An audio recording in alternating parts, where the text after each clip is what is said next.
go, guys, go, control, go, don't count, go, Ginsey, go, econ, go, surgeon, go, Capcom 1, go, continue.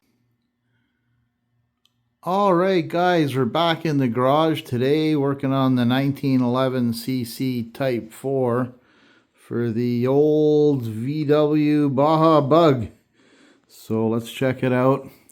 This is just a quick video talking about installing a fuel filter today. Okay, guys, so there's my 38 degas carburetor. As you can see, it's nicely installed there with the air cleaner on it, and just down below here you'll see the nice shiny fuel pump there, and I have a fuel line going from the fuel pump up and around behind the air cleaner box into the carburetor. So that's all done up. I used some nice fuel injection clamps on that side. Now what I'm planning to do today is to install a fuel filter here, okay, on the input line to the fuel pump. And so I bought a really nice fuel filter, and I'll show you that right now.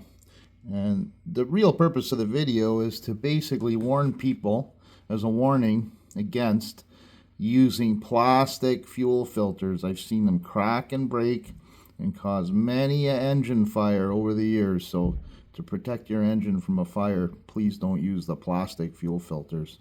And please give us a like. Holy cow, you know, I do these videos, I get so few likes.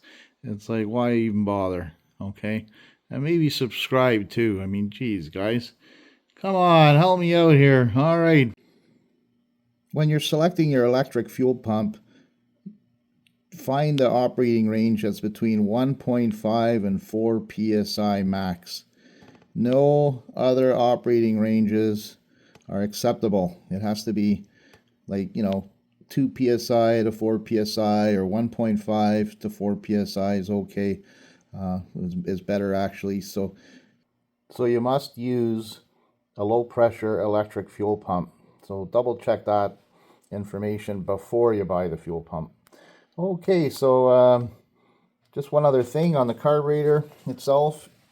In the float chamber, there's a needle valve, and make sure the needle valve's got a Vuitton seal at the pointy end of the needle that makes the seal when the fuel chamber is full of fuel, i.e. when the floats are at the top, the needle valve goes down into the seat and makes the seal and stops additional fuel from entering the fuel float chamber in the carburetor.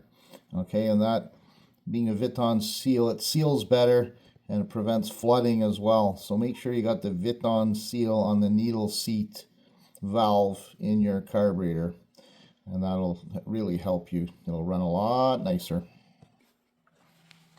Okay, this is the filter that I'm using. You can see it's a high quality unit. There's a couple warnings on here. One is to do a leak check after you get it. You know, you pressurize the fuel pump for the first time. You come out and check that you don't have any fuel leaks, that all the clamps are tight. And then the other warning is to keep the glass part of the fuel filter away from any solid, sharp objects that might break the glass in routine vibration and bumping down the road. So you want to make sure it's isolated properly. Okay, thanks for watching.